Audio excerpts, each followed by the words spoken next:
I would have shut up. But otherwise, it's like you tried to sacrifice me, bro. You tried to sacrifice me. You could put that. You could put that as the caption if you want. The nigga tried to sacrifice me. Because look at it this way. I'm in jail. I had a PBL charge. I'm facing life. Now, that's what nobody realized. I was facing life. I'm facing life. Which was one of my favorite rappers. You know what I'm saying? Because everybody loved Drake, bro. Everybody loved Drake. I still respect the nigga for his music. You know what I'm saying? I just can't respect what he did to me. You feel me? Everybody loved Drake, bro. Do you think he deliberately did it, or maybe like... Yeah, bro. Fuck yeah, bro. Fuck yeah, bro. And I'm not gonna say no names, nigga. A DJ hit me up. Not only a DJ, my manager at the time hit me up. Said, yo, this nigga Drake hit us up and he wants to talk to you. He said he watched the interview. He fucks with you. Bro, on God, bro. On my fucking life, bro. On my mom, bro. On my mom, fam. These niggas hit me up and said this shit, bro. Nigga, I love, bro. Nigga, all I had, bro, at a point, all I had was my mom and Ski. Show people love anybody that's in members only. Anybody that's in members only right now, most likely met X because of fucking me, my nigga. They only know X because of fucking me, my nigga. I remember the majority of people not even wanted to hang around X because of how he fucking acted. And I said, no, give him a fucking chance, my nigga. If you want me to be fucking real, y'all didn't do nothing to me. I mean, it's just on some like other shit, to be honest. It's not even on some like, it's not even on anything I've done wrong. You can't even say I've done anything to him. And I wouldn't go on the internet and express that if I didn't care about the relationship, but you already know how it goes. People use you to get where they want to go and then part ways. And I've been used a lot. If you haven't noticed. I'll always love that alien-looking nigga named Xxx. But I have to distance myself because it's like nobody would see me as an individual rapper if I don't. On top of that, that nigga crazy as hell. You a demon? No, but I have demonic energy. Oh, I may be a demon. I don't know. You tell me.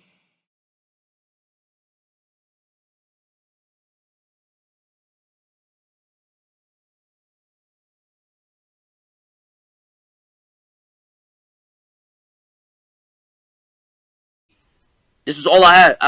All I had was my mom and Ski. And my mom wasn't physically around. You know what I'm saying? So, on my mom, my nigga, the nigga hit me up and was like, yo, they said, this nigga Drake watched your interview. He said he fucks with you. He said he wants to talk. He wants to talk to you. And I said, word? He said, yeah.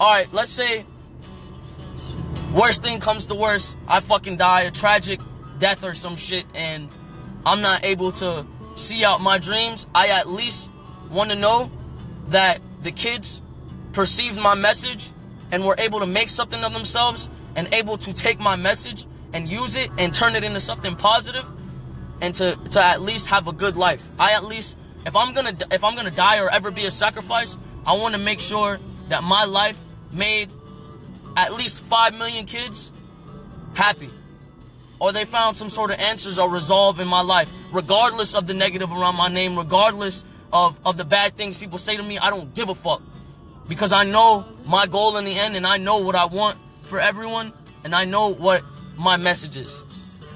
So I just wanted to say I appreciate and love all of you, and I believe in you all. Do not let your depression make you.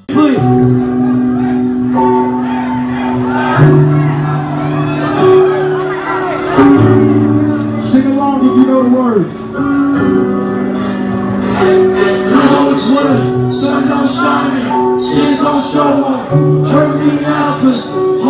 broke, I hate myself, but it won't show. I constantly lose all my remorse, and it's 10 for the wolf and 3 for the shepherd, and it's 1 for the sheep who led by your leopard often gave his reception as a angel of heaven. Took the bite of your apple, give me all you can offer. Now I'm trapped in a change of ways, setting my soul ablaze, couldn't control the pace. Words is going hey, harvest is reckless, this order with pacifists, order with masochism. All for the night, my Lord, I spoke to him about for me. You said he would save me if I gave him one thing he needed. What is this thing I pleaded? Boy, it's the jaded even. I just spoke with Xxxtentacion. So the records from all the Alright, y'all, what's going on? I'm gonna have to come into this video maybe once or twice just to explain a few things that I can't really do in text, right? So this song is called I Spoke to the Devil in Miami, and you know, it was a very deep and meaningful song when X was kind of first coming up and getting known in the industry, right? If you listen to his music, you've definitely heard this song, and you've probably dug into the lyrics yourself just to kind of see where his mind was and how he knew about the spirit world at this time at a very young age, and he knew what it meant to commit to the devil. And he's basically explaining he's explaining it to you in this song. It's very short, and he kind of gives you a conversation that he had with the devil, right? So if you're new to the channel, I've done 2 videos on X before on the channel in the past, you know, where I just broke down the entire thing surrounding around his death and so on and so on. I definitely at one point, I definitely used to listen to a lot of his music, definitely early on in those SoundCloud days. And he definitely had a grab on his fans that I probably have never seen in my life before. But I'll get to that more later in the video when it comes to the spiritual side of the connection that he had to his fans, right? All right. So, I just thought I Spoke to the Devil in Miami was an important song just to dig into his thought process, right? So we're just going to go over a few of the lyrics just to kind of see where he's coming from. He starts the song off by saying, and I'm always where the sun don't shine, where the tears don't show. So just starting off this song, he's already letting you know the dark place that he's in, because he's constantly, he comes from depression, he comes from anger, he comes from hurt. And if you've kind of followed his career, you'll be able to see those things, the way he started to what he transitioned into right up until he died, right? So then he goes on to say, heart's been broke. He hate himself, but he won't show it, right? Then he said, my remorse, and it's 10 for the wolf and 3 for the shepherd, and it's 1 for the sheep who was led by a leopard. So he's basically talking about how the devil tricked him into giving over his soul. That is basically what that means as far as 10 for the wolf and 3 for the shepherd. He's basically talking about being tricked into giving his soul to the devil, right? He said, I took a bite of your apple. Give me all you can offer. Now I'm trapped in a changing maze, setting my soul ablaze. I couldn't control the pace, so where's this going? Hey, that is pretty simple to tell.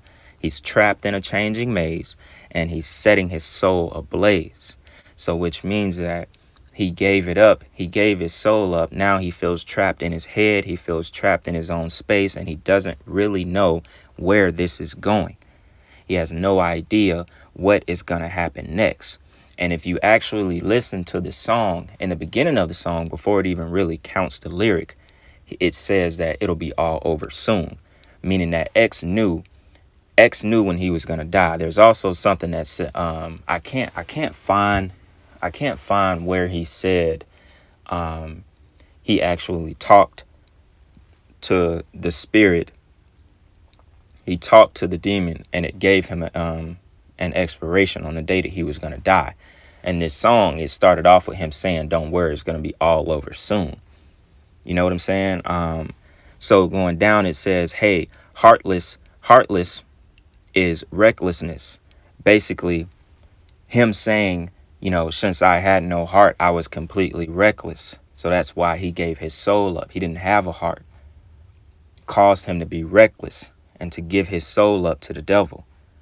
Then he said, off of the map, my Lord, I spoke to a Baphomet. He said he would save me if I gave him one thing he needed.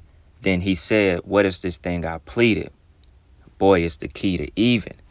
So he told you, he spoke to the Baphomet. He spoke to the devil. He said he would save him if he gave him his soul. That's why he said it's the key to even, meaning your soul is the key to even. Your soul is the key to the afterlife. And that's what the devil wanted. You know, that's his bargain. That's his contract. He wants your soul, and he gives you what he gives you for the time that you're here. And he also gives you an expiration date as well. And then after that, the song kind of winds down, and he talks. He said, as I spoke, my fangs were shown, taken aback the smiles, and he tells me, what you crave will soon be yours, but what I crave is already mine. What you crave will soon be yours, but what I crave is already mine. What you crave will soon be yours, but what I crave is already mine. Anima Vestra. Anima. Anima Vestra. Anima Vestra means your soul. So that's deep. So these lyrics just really kind of let you know, where his mind was as far as being, tapped into the spiritual world, and whatever he did to be able to reach this devil that he sold his soul to. And for you to take these lyrics as being like, he's just putting his thoughts out there, and he's just talking, he's just doing this just to do a song and sound emotional and stuff like that and dark, then you're wrong, because this stuff is dead real. It's dead real. If you want to speak to them and you want to cross that side, you can. It's possible. It's very possible. And that is exactly why I'm going to find that clip. I think I got the clip as well. I don't know if I'll be able to put it in here, but it was from his documentary where he told old dude that runs Empire. Remember, X was signed to Empire as far as the distribution label goes. Remember, Empire are, they're the distribution label behind Dolph, behind Mo3, and a bunch of others that have died recently, right? So remember, if y'all saw the Look at Me documentary, he basically told old dude when they were at a dinner that he wasn't going to live past 21. They were talking about being great fathers, and then X looked at him and said, I'm not going to live past 21. And he said, he looked at him and said it, and just went right back to doing what he was doing as if he didn't say that. But X had already knew when he was going to die. Fucking around with the chopsticks. And we was just sitting there, and we started talking about kids. He was like, you're going to be a great dad. I said, you're going to be a great dad too someday, bro. He said, no, I'm not. So what do you mean? And he just looked me dead in the eye, and he was like, I'm not going to make it past 21. And then just went right back to fucking with the chopsticks. Like he hadn't said a thing. Quote unquote, die.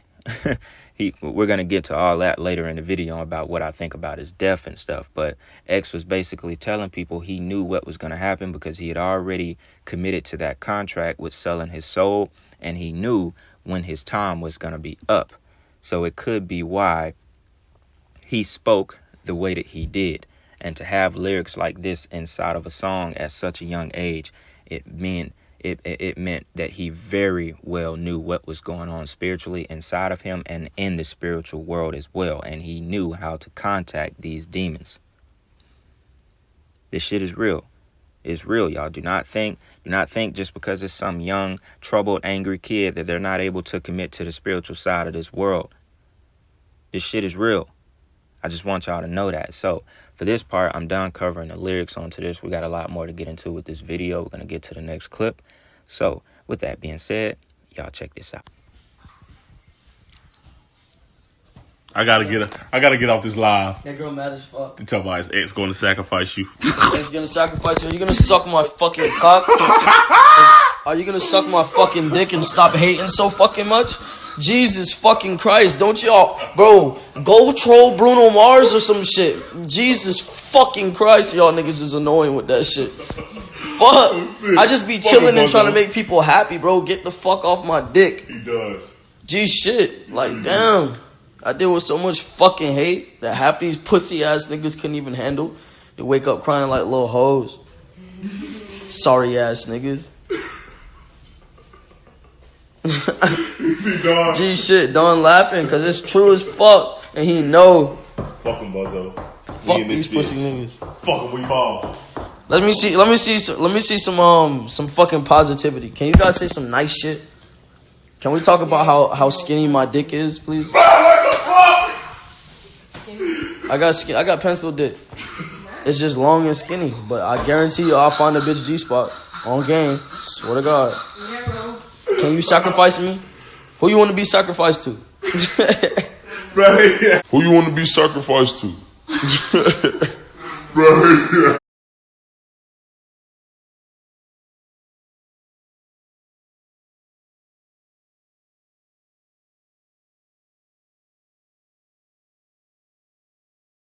What's the point of music? Niggas don't know. It's not always to have fun. It's not always to have fun. Sometimes it's to help people find themselves because music is frequency programming. Music is frequency.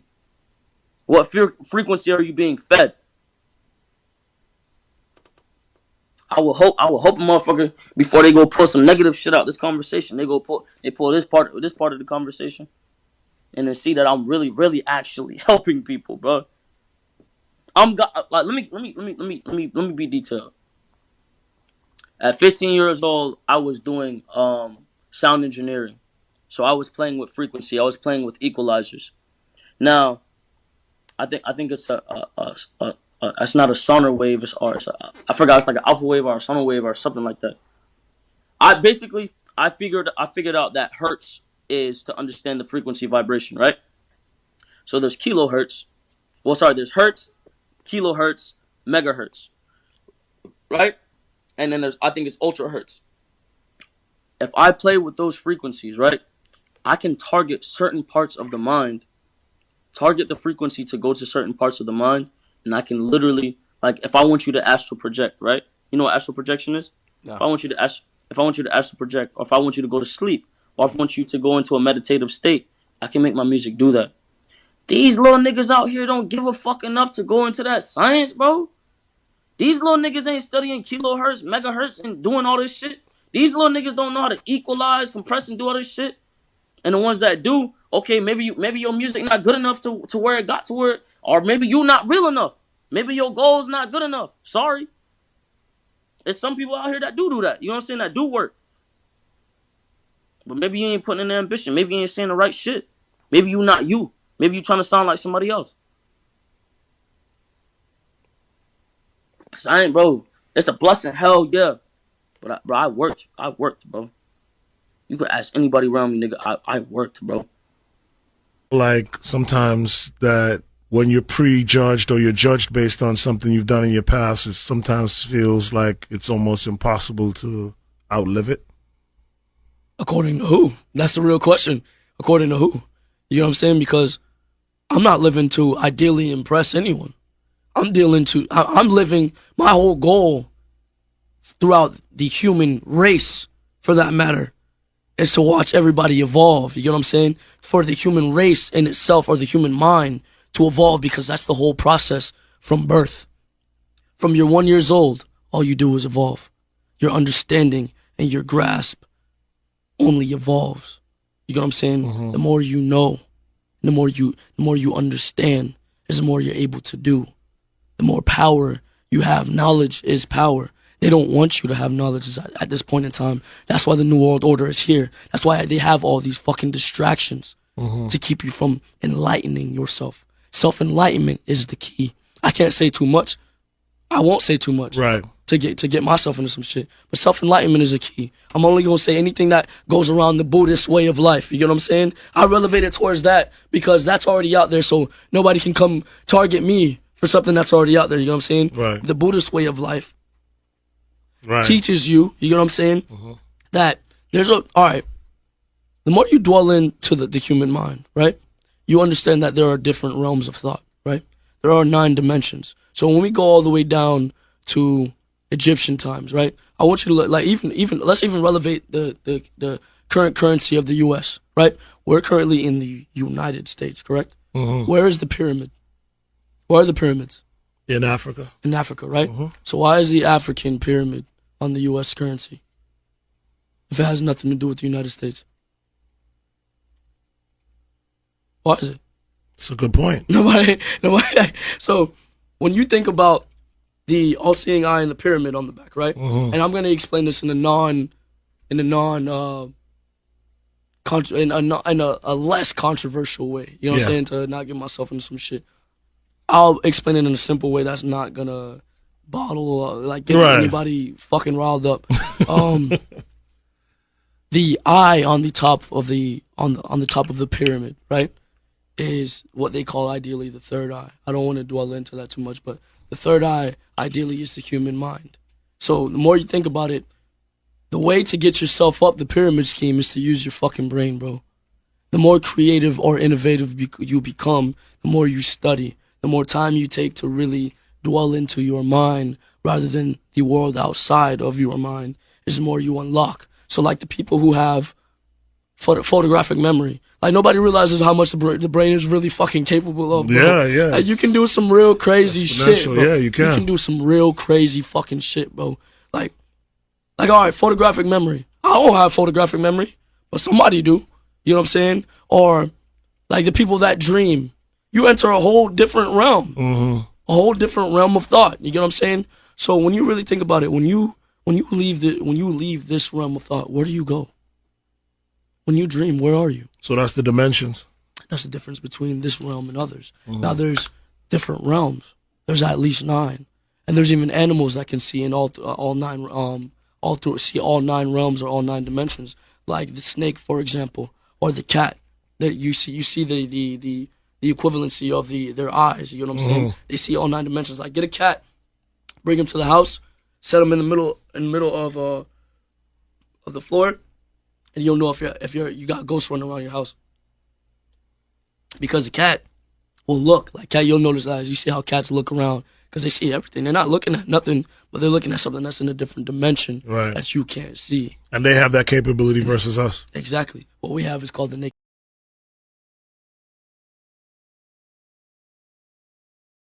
Surveillance cameras captured the ambush of rapper Xxxtentacion as he prepared to leave a Deerfield Beach motorcycle dealership last June. The cameras show a vehicle block the rapper's exit, and then men jump out of the vehicle and confront Xxxtentacion. One of the men goes into his car. Then there's a confrontation and a robbery, and the men shoot and kill the talented young artist. Surveillance video also showed XXX inside the dealership that day when at least one of the suspects walked past him. A short time later, the drama unfolded outside. 4 men in all are charged in the murder. One of them, Robert Allen, appeared in court this week asking to have his bond reduced. All right, y'all. Now, in this part of the video, I want to go over X's death and kind of the spiritual connection that he had to his fans, right? So I'm not going to make this part that long, only because I've had videos on the past on my old channel where I kind of went into this extensively, and I talked about it, what I really thought about his death, and how the fact that I really didn't believe everything that we got shown in this footage. Because I'm just going to say the simple points that anyone would bring up when you look at how he supposedly died. Now, first thing I can say is this is like right out of a movie scene. They pulled up perfectly and blocked him in to where he was actually sitting right directly in front of a camera for everyone to see what is about to happen. Now, to me, that seems planned. This seems orchestrated because literally there is a camera right there to catch all of the action firsthand. We didn't miss a beat. So to me, seems a little bit too coincidental that there's a camera right here to catch this action perfectly. X just pulls up slowly, sits there, doesn't even try to pull off, and allows these 2 guys to come up to his window. Second thing is, why does 2 robbers go to one window and not try to control the entire situation and split? One person go to one window, one person go to the other window. But maybe they're just not that smart. They're just regular, supposedly street guys robbing X. Next thing, he got shot in the neck at close range, right? There was absolutely no blood. There was no blood. No blood on X's body. None around his neck. None on the hoodie. None dripping down the car. None on the seat. There was no blood anywhere. And we have had multiple cases we've went over of industry sacrifices where there is no blood on the scene. And that is a ritual in itself. No blood, y'all. There was also no glass on the ground. And the window ended up being shattered because when they pulled the car off, there was like a garbage bag over the window as if it'd been busted. But there was no glass on the ground, so that part I didn't understand. Also, his fist was clenched, his head was tilted back, and it just wasn't, it just didn't look normal. He more looked like he was poisoned and he was like really asleep or comatose rather than someone who'd just been shot twice in the neck at close range. You got to think about it. If you're sitting next to someone right now, I want you to look over at the person you're sitting next to, or just whenever you have the chance again, and think about shooting a person in their neck. Now, obviously, it's like super violent, and you don't want to think of that kind of stuff, but think about sitting really close to someone, and you're about 2 to 3 feet away, and you end up shooting them in the neck. Now, think about it. Think about it for a second. Look at that person. Think about shooting them in their neck. How much blood would scatter everywhere? Think about that. And then we get this picture right here, right? So we get the part where 2 of the guys, now if I'm not mistaken, these are the 2 guys that sat in the car while the other 2 came up to X's car. Now, it's just, when does this ever happen in real life where 2 of the guys who supposedly, played a part in the robbery, they come into the store, act like they're walking in the store, about to look around, whatever. Clearly, these guys aren't there to buy or do anything with motorcycles. And then X looks up real quick. He takes a glance at them when they're walking by. Now, obviously, it's one or two things. It's either you believe this entire death was orchestrated, or you believe this was a natural event and that was X just happened, that was him noticing those 2 guys looking out of place as well. Like, what are they doing in here? X knows he's famous, he has money, blah, blah, blah. He's looking up like, them guys look weird. Just being the type where he's maybe looking around, just looking out for his surroundings. Or you're kind of leaning toward how I'm thinking, since everything was set up kind of like a Hollywood movie, that this was all planned from the beginning. Now, they could have given us his death as an energy harvesting type of thing, because they knew, with us being able to see everything on camera, it was going to harvest more energy. It was going to harvest more souls, because that's almost in a sense what X did. That's why I said I wanted to speak more about the spiritual side that X had to his fans and the connection he had to his fans, because it was one of the strongest connection I've ever seen from an artist to his fan base. Because still to this day, they're still commenting under his page by the seconds, by the minutes. I miss you, X, this and that, every single day, y'all.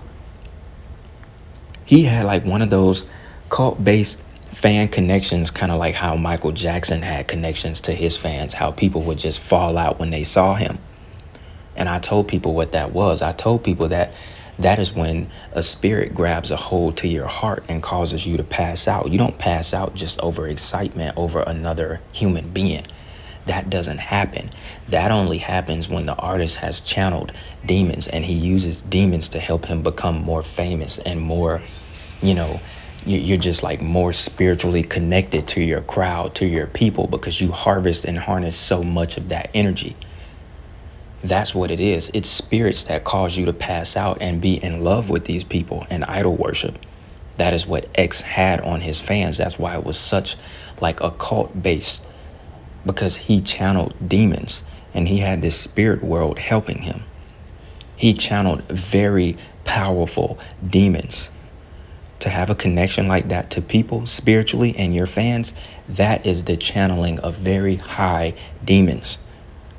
That was the only way. And that's why his death was the way that it was.